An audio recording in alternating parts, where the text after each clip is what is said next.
unnoticed. When you live in a body that doesn't feel like your own, chronic illness can be invisible, unpredictable, and exhausting. Not just physically, but emotionally and mentally too. Listeners, welcome to the Mindful Living Podcast. I'm your host, Sana, and today we are peeling back the layers of that experience with someone who understands it intimately from both a patient's perspective and a passionate advocate. Saoirse is a content contributor and patient liaison for Live UTI Free, a yoga instructor, health coach, and a public educator dedicated to helping women navigate the often confusing world of pelvic and bladder health. And in this conversation, listeners, we'll be exploring what it means to live with and move through chronic illness, how nervous system regulation supports healing, and why women's health deserves more than quick fixes or shame filled silences. So, if you have ever felt dismissed, disoriented, or just deeply tired of trying to push through, this episode is for you.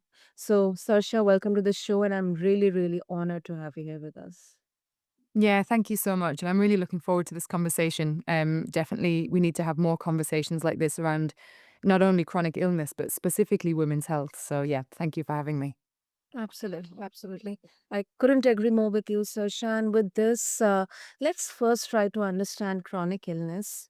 Um, now, the tricky part there is, and that is unfortunately the most, the worst part of it, that it often doesn't show on the outside. Mm, It eats you from within, and it shapes every part of person's inner world. So, yeah. what has your journey taught you about being in relationship with your body when it's in pain or out of balance? Oh, it's so interesting. And you make such a good point that a lot of the time, obviously not always, some disabilities are quite visible. But a lot of the time with chronic illness, it's not visible at all. It's something happening inside your body, and it's not visible to people externally, which can make it quite tricky to advocate for yourself when you need, or to get the support and the understanding that you need, because people can't see a visual representation of what you're struggling with, you know? And I think that is really, really challenging, and it does affect mental health, like you mentioned there, because you're already tired and you're already in pain, and then you're also having to kind of often explain yourself or convince people of your experience, and that is really exhausting on top of already being chronically ill. Um, for me, my health was good really until I was sort of in my early 20s. And then I started experiencing a chronic bladder infection. So, a bladder infection that never went away, like an acute infection would. And then over the following years, I started experiencing various other health symptoms that kind of became clear that it was likely endometriosis. And I actually have that diagnosis as of last year now. Um, and it's taught me a lot about being in relationship to my body, and it's still teaching me a lot because it's an ongoing experience. And I think this is really why I talk a lot about nervous system regulation, because you know, there are so many other really important aspects to health, and diet is absolutely massive. We can't get away from the fact that diet is it's a key part of being healthy or being unwell. But I think nervous system regulation is actually a really underrated element to the illness wellness cycle, and especially chronic ill health. So for me, I focused a lot on you know, sort of talking therapies and other modes for nervous system regulation, because it really helps me when my health is flaring. Not only are you in pain and discomfort physically, but you're often panicked and anxious because you don't know how bad it's going to get and how long it's going to last. But that, anxiety and fear can kind of feed into your physical symptoms. So definitely, I think one of the biggest lessons that I've learned with chronic like ill health is to regulate my nervous system with sort of various different practices. That's empowering, Saoirse, and we will come to that. But before that, I also would like to bring this from a women's perspective that when it comes to women's health, especially pelvic and bladder health, there's not much conversation around that, discussion around that, and why do you think it is still so under researched or underfunded, under acknowledged? I mean, is it because of the society or the system or the shame around it? Yeah, it's not a pretty answer, is it? But I really think it's because it's women's health, and historically, women's health has not been taken seriously. There's a great book actually called Unwell Women by Eleanor Cleghorn, and she kind of brings you through the last 2,000 years. And she talks about how women have been viewed and treated, by the medical establishment. And she makes it really clear in that book why we are still in the space that we're in with women's health, where it's really not taken seriously and it's not talked about a lot. And there is a huge amount of shame and stigma. Um, and I think, like I say, it's not a pretty answer, but really the health conditions that predominantly affect women, like, UTIs are predominantly a female issue. Obviously, endometriosis is a female issue. Um, it's because it's a woman's issue. We have a lot of other research on conditions that either predominantly affect men or affect men and women. And we have a lot of research on other elements to health, like intermittent fasting. There's huge amounts of research to back how good that is for you, but all of that research was done on men, not on women.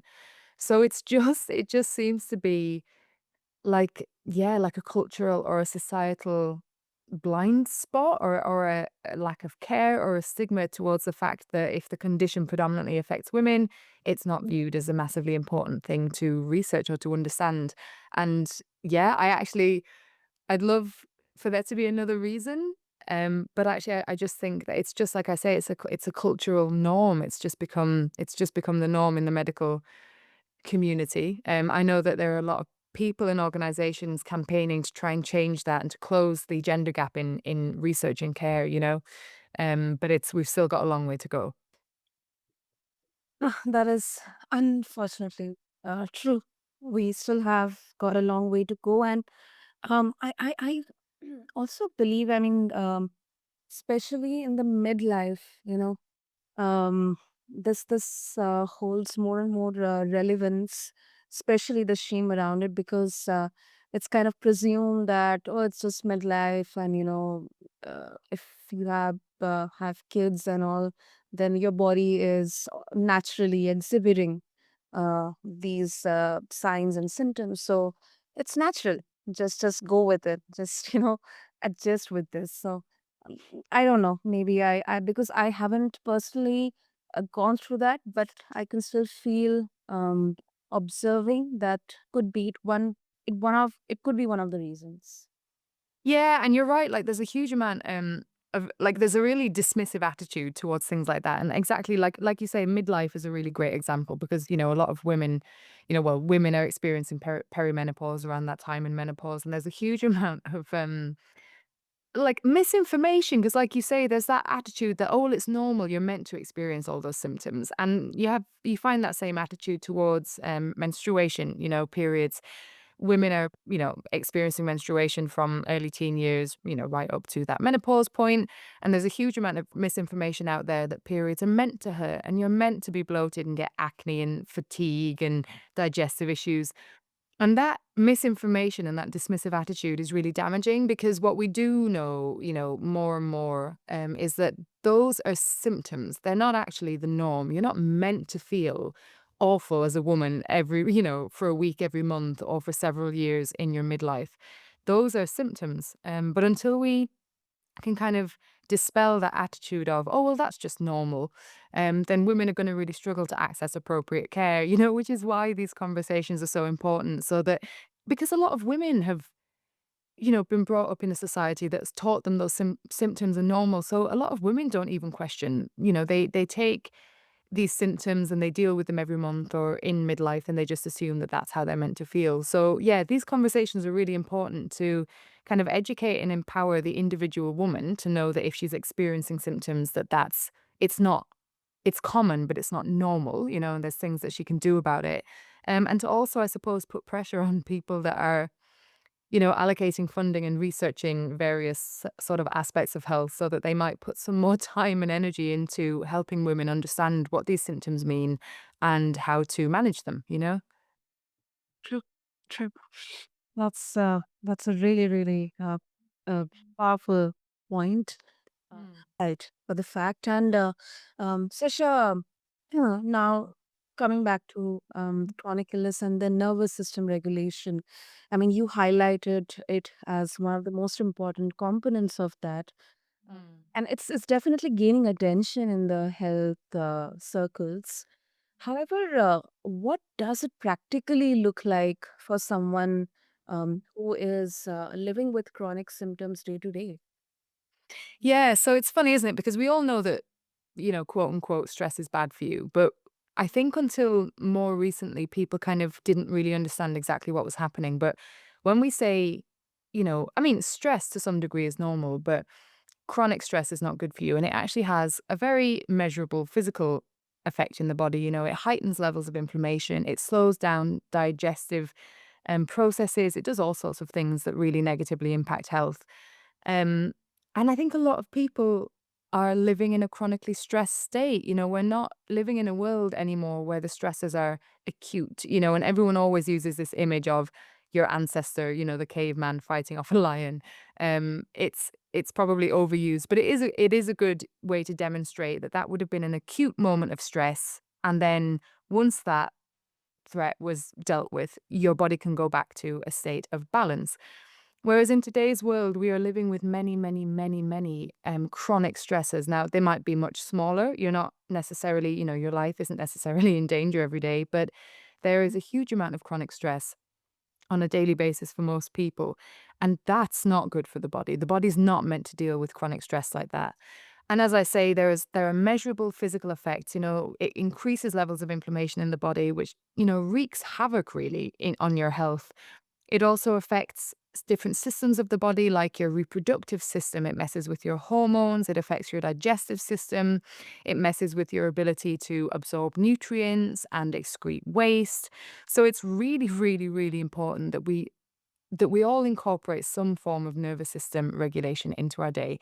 And what we mean when we say that is just, you've got kind of two main nervous system states. You have your fight or flight state, which everyone's heard. That's your sympathetic nervous system. And that's the part that comes online to deal with a threat or to deal with danger or to deal with stress. It's a really normal, healthy part of your nervous system to spend some time in, but we don't want to spend most of our time there. And the other part of our nervous system that we have is the parasympathetic nervous system, and that's colloquially known as your rest and digest. It's where you feel safe and calm and you're open to play and conversation. And that is the part of our nervous system that we want to spend most of our time in. And when we have these chronic daily stresses, we're constantly being pulled back into that fight or flight state, meaning that we need to find the nervous system regulating activity that works for us. And there are so many. There are many, many different ideas, different nervous system regulators. And that includes things like breath work. And I don't mean fancy breath work. I just mean, real intentional, slow belly breathing that you can do anywhere. You don't have to go to a class. And that's actually a really, really powerful way to bring you back into that parasympathetic nervous system. So, a nice big deep inhale and slowing down and lengthening your exhale indicates to your body that you're safe, and it kind of helps you to come back into that rest and digest. But there's also things like meditation, affirmations, visualizations. There are so many podcasts and YouTube videos that do guided meditations and things like that. And those really work because they bring you into the present moment. It's a form of mindfulness. So it can really help you to pull yourself back out of that fight or flight and to just feel a little bit more settled and safe in your body. And then, I mean, there are so, so many. There's yoga is amazing. It's an amazing tool because it's physical exercise, it's body weight exercise, so it builds strength. But it also incorporates breath work and it brings you into your body in the moment. So it's mindful. So, I mean, I know I'm biased, I'm a yoga teacher, but I think it's an amazing tool for nervous system regulation and other forms of movement like dance and walking in nature, gardening, there are so many things that people can do to just support themselves on a daily basis to feel a little bit safer and a little bit calmer in their body. And like I say, it really, really does have measurable physical benefits if you can spend more time feeling calm than you do stressed. But I know it's easier said than done. True. I mean, that is right. That is right. Because uh, I think all of these, they are good. They are available out there, but everyone's body, their minds, their souls, they're different. So um uh, how do you suggest that, how should we look, or how should we approach when we actually genuinely want to leverage all the tools and channels out there, specifically for nervous system regulation? Yeah, and it's a great point. Like you say, everyone's different. And, some people will gravitate towards a certain practice and other people won't. I personally, one of the reasons I love yoga is because it's a form of moving meditation for me. I do find it quite hard to sit, even with a guided meditation, to sit in stillness for a long period of time. And I think that's kind of the crux of it, isn't it? If you're trying to do something that doesn't work for you right now and doesn't suit you, then you're less likely to continue with it and you're not going to get the benefits from it. And then you're going to feel like, oh, nervous system regulation doesn't work for me or I don't need it. So, what I would say to people is always to try the thing that feels the least intimidating. So, for me, I mean, breath work, like that's a non-negotiable because everyone has to breathe all of the time, and it's really, really accessible for people. And I can, sometimes I'll do it in health coaching sessions with people where we might start the session with just a minute or two of deep belly breathing, intentional breathing. And it's usually for most people really accessible, not overwhelming, and it produces quite immediate results. If you spend a minute or two just focusing on breathing deeply, breathing intentionally, most people will feel calmer after a minute or two. And to get such results immediately is usually really encouraging. And then, people will continue with that breath work. But then after that, like you say, because everyone's different, it really is about maybe sitting with yourself for a couple of minutes and really exploring what feels manageable to you, because for example, dance is a really great exercise. It's a great nervous system regulator. But if I tell everyone that they should go out and join a dance class, then not everyone is going to want to do that. It's going to feel overwhelming and uncomfortable for some people. So you have to kind of sit with yourself and just figure out what feels accessible for you. Maybe you're really not feeling in a place where you can socialize. So going out and doing group activities is not an option. But maybe you like to garden, you like to spend time in nature. So going outside and spending time, again, not loads of time. I think a really important thing when you're starting these exercises is to be really sort of slow and gentle with yourself. So it's not like you've got to do breath work for an hour or you've got to go out and garden for an hour, 3 times a week, 4 times a week. It's you've got to do breath work for 2 minutes and you spend 5 minutes in the garden, once a day. Like, those things, again, make it more accessible for people. And, like, the more dysregulated your nervous system is, the harder it is actually to start doing these calming activities because your nervous system is in a state of panic. So, again, that's why it's so much better to start slow. So, don't push yourself to go out and do an hour, of movement or an hour in the garden or an hour of breath work or an hour of yoga. It's too much. But maybe make a promise to yourself that you'll do 5 minutes of something every day, and 5 minutes is much more manageable.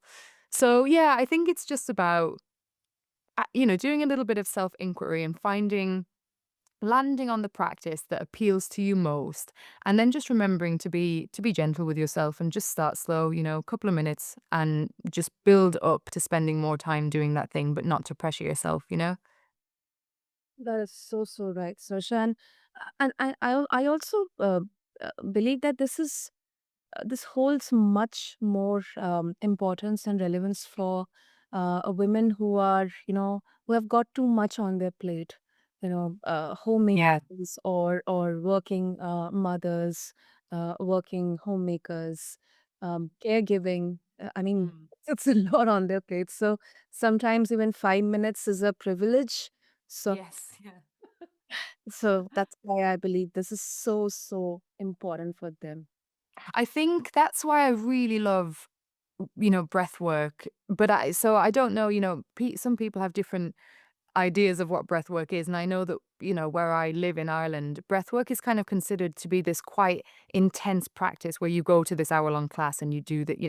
That's not what I'm referring to. As I say, I'm kind of referring to really basic diaphragmatic belly breathing, that you can do anywhere, anytime. You don't need to have this guided by a teacher. But I think that's why I love it so much, because you're absolutely right. People are, often time poor, but especially, a working woman or a working mother, some women can't even access 5 minutes to go and do yoga or be outside or whatever.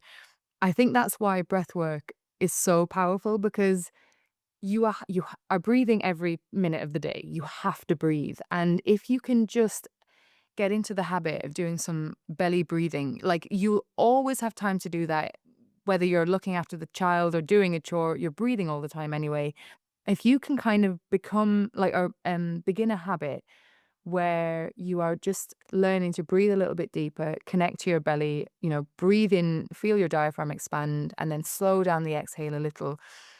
Look, it's not going to fix everything, but it's a really accessible tool. And it does, like I say, it's one of the quickest ways to bring yourself back into that rest and digest parasympathetic nervous system. And yeah, exactly. It's a great point that you bring up. And that's why I love breathwork so much, because it's accessible really even for the busiest of people, and it doesn't sort of put them out or pressure them. Totally, totally. And before we wrap up, Saoirse, I mean, you have been through so much, yet you continue to support others. And what gives you that strength, and at the same time that vulnerability, to show up for others while still honoring your own limitations or needs as someone who is still healing?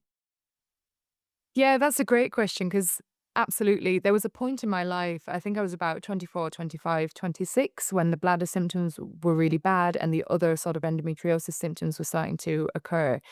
I did not have the ability to show up for anyone else. I was really, really ill.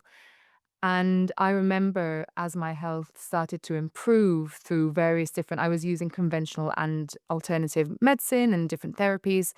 And it took a long time, but as my health started to improve and I started to get back some energy and some ability to do more than just, look after myself, I remember thinking that I really wanted to use that energy to try and help other women that were struggling with similar things.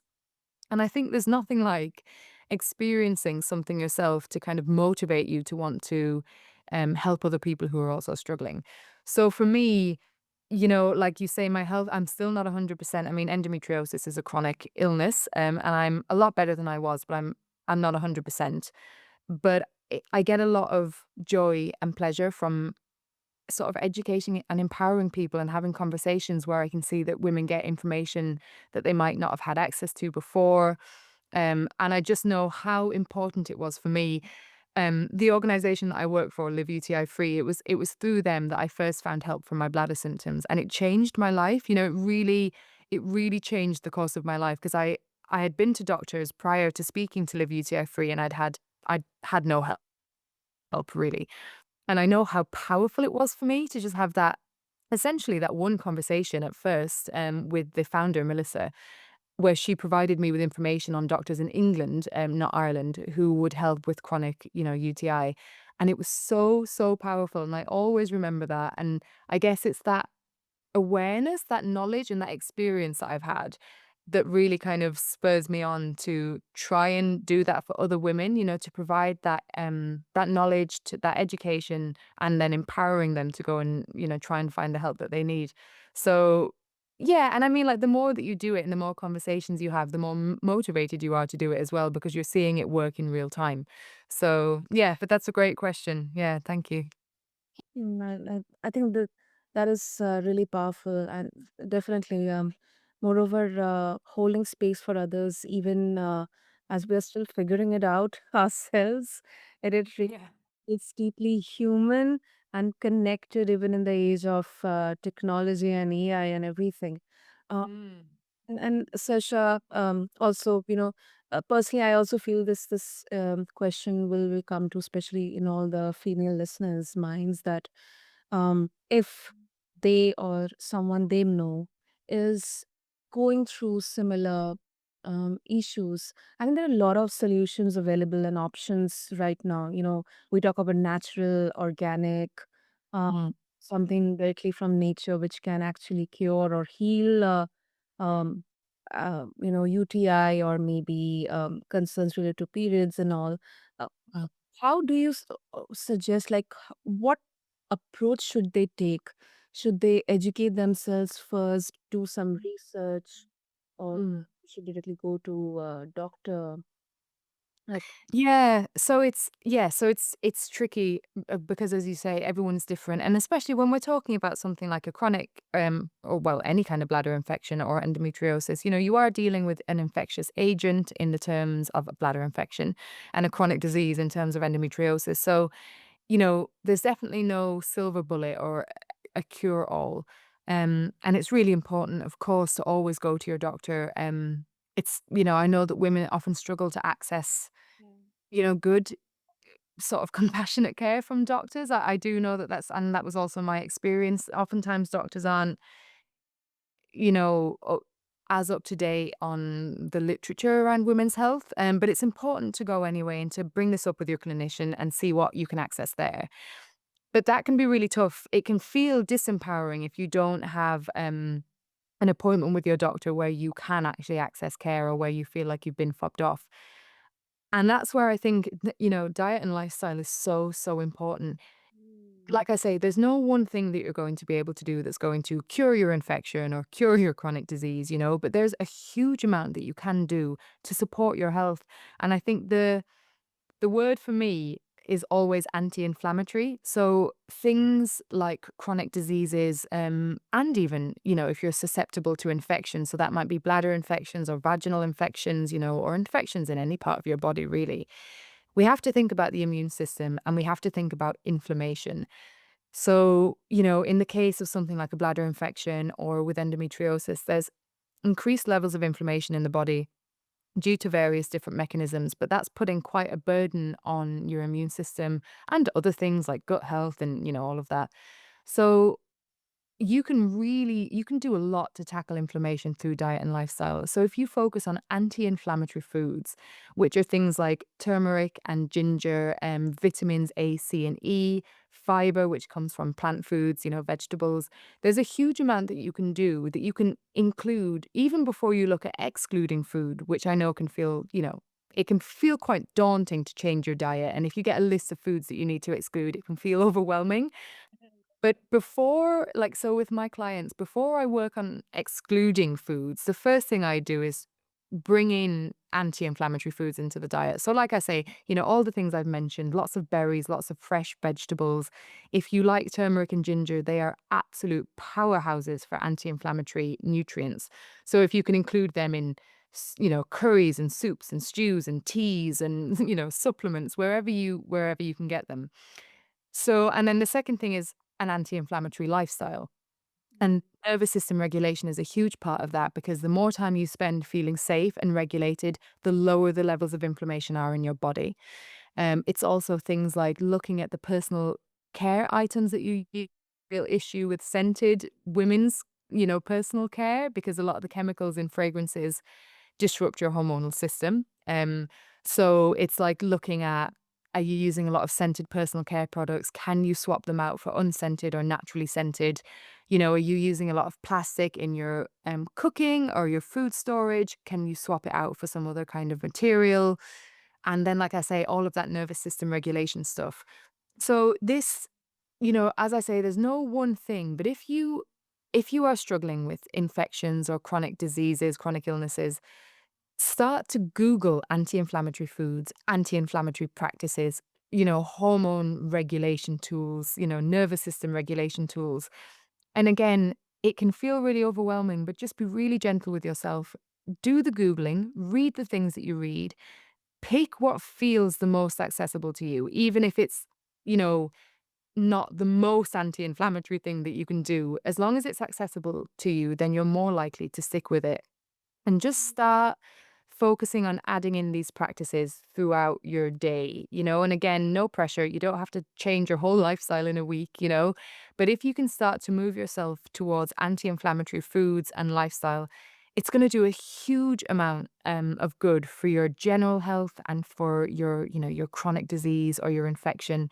Like I say, it's not going to necessarily cure all, but for some people and for me included, it might not have cured me entirely, but it gave me a huge quality of life back. So that's always where I would start with people. Just remember the word anti-inflammatory. That's a brilliant one, Saoirse. Um, and of course, if our listeners they would like to connect with you, what will be the best way? Yeah, so you can find me on Instagram. I'm the dot whole health coach. I'm on Instagram and TikTok.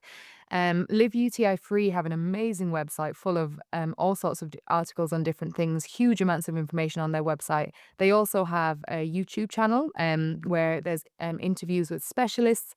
There's that, honestly, their YouTube and their website, it's an absolute wealth of information. And they also have Instagram and TikTok as well. So lots of variety there. My Instagram and TikTok and Live UTI Free social media is like bite-sized pieces of information that you can sort of read quite quickly and it's not overwhelming.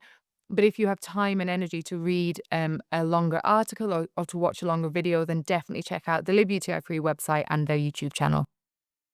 Wonderful. I'll make sure to have all the links and details in the show notes. And thank you so much, Saoirse, because you not only reminded us that chronic illness, and that too, especially in women, is often met with silence or dismissal. But when we bring the nervous system into the conversation, it's like bringing body back into the room, but Mm, absolutely. compassion and holistically. So thank you so much. Yeah, amazing. Thanks, Sana. That was a really great conversation. Lots of really valuable things, great questions that you asked. And yeah, I really enjoyed it. Thank you. Thank you, Sasha. And to all the beautiful, mindful listeners out there, especially to all the women, if today's episode resonated with you, please share it with someone who might need this reminder. You are not your diagnosis, and you are not alone on this path. And to connect with Sarsha and to check out all the wonderful resources of Live UTI Free, just refer to the show notes along with this episode. Until next time, keep living mindfully. I'm your host, Sana, and this has been The Mindful Living. Thank you.